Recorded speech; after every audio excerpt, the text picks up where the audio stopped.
Hannah and Juno, what a treat to talk to the both of you. Ted Lasso Critics' Choice Award Comedy Series win, the first of, I believe, many wins coming to this cast. Crazy. For you, Hannah, was there a moment throughout this entire process where you said, looking at the script, maybe watching an episode back, this isn't just a good show, this is something special? When I started watching the series, and very quickly, even like 2 episodes in, people were contacting me and were going, how many episodes are there? Because if there's only 10, then I'm going to have to make sure that I really watch it slowly, or watch half an episode and then have the other half to come back to, and then it feels like 20 episodes. I mean, that's what one of my friends said. Juno, the Critics' Choice Awards, Hannah wins for Best Actress in a Comedy. The moment afterwards, who was more excited for Hannah's win, you or her? Well, I think I realized it had happened quicker, I think, than Hannah.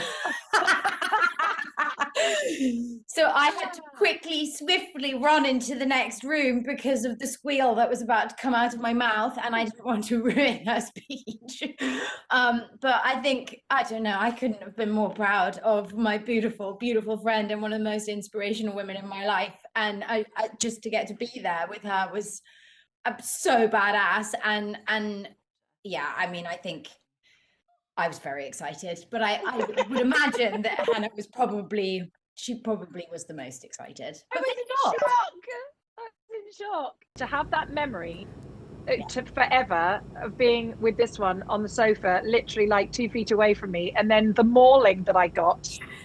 I mean, I can only describe it as a mauling. She mauled me afterwards. He did, but gently. Hannah, you screamed Jason. To see Jason Sudeikis win this, Brett Goldstein told me he's like a god on the set. He knows where everything is supposed to be, where every line is supposed to go. Why'd you scream his name? How special was it to share that night with not just the whole cast, but especially Jason in winning? Because he let me in. He trusted me with it. And I know, in terms of casting, it makes me emotional even talking about it. I know for a fact that he kept going, why do you have to go super, super famous with somebody? You know, why do we have to have somebody that everyone's seen before? Why can't we just have the right person? And he, by all accounts, he just kept saying, that's the right person. Mm. And so it was kind of disbelief and thanks in the same scream. Hannah, biscuits with the boss. The amazing Ted Lasso team sent me some from David Chang, allegedly made by Ted Lasso. They look so good. I still haven't tasted one yet because I want to share them with my kids and my wife. But is this a situation where if we watch the outtakes, we'd see you eating 400 biscuits throughout this show? How many times do you actually eat a biscuit throughout the taping of the show? No, you would not see me. No, you'd see me spitting them into a bucket, because I think you guys have all been sent ones that are actually tasty. Yes, they are. Mine were not so much. They're better now, because I think I've made such a fuss. The first time was bad, right? Oh my God, the first time it was like sticking a dry sponge in your mouth and sucking all the saliva out. And I had to go, oh, they're so lovely.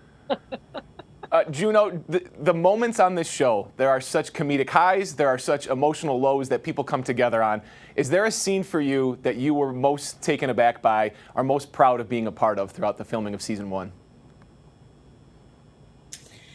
You know, it was interesting. The moment in season 1 the gala episode for me altogether was a really, really special one. I loved the moment on the red carpet with Keely and Rebecca, where, you know, Keely gives her advice on how to stand at the red carpet. A little tiny moment that I thought was just really special, but also shooting with the 2 brilliant actors, Phil Dunster and Brett Goldstein, for that love triangle in that episode. And the moment where Roy Kent looks at Keely and says, you know, please don't use me to get back at your boyfriend. That moment, I forgot we were shooting for a second. That moment was so real for me. And I was very proud to be a part of that moment, and was really grateful to my co-stars for that episode. Was a really special one for me, because I also found the moment with Jamie Tart dropping hot soup on his nipple incredibly funny too, because it was also cold soup. Hannah, I'll lead you into this one. The dart scene for me gets me every single time. If I'm having a bad day, I'm a father of 2. I watch that and I think so much of just what's to come. I think about my past with my dad. You were so emotional in that scene, and yet you didn't even say very much, which is such a testament to you. How powerful is that scene, and how powerful was it to be a part of? You know, it was powerful to me because I didn't have to say anything, really. I could just sit back and feel Ted and Jason through that scene. And I don't know whether many fans know this, but that scene didn't look or sound like that until very shortly before the cameras turned over. And he was tweaking and tweaking and tweaking that monologue. And he's quite something to watch. So there are moments when I've watched it back, there are moments when I look at it and I can see me just luxuriating in Jason. And then other moments where Rebecca is feeling her guilt that she is putting this human being who is such a good man through the ringer. You all and are it gave so me the amazing. space to do that because I didn't have to speak. Right. I give you so much credit for season 1. Thank you for season 1, and we are so excited for season 2. Hannah and Juno, congrats on everything, and we look forward to season 2. Thank you. Thank you.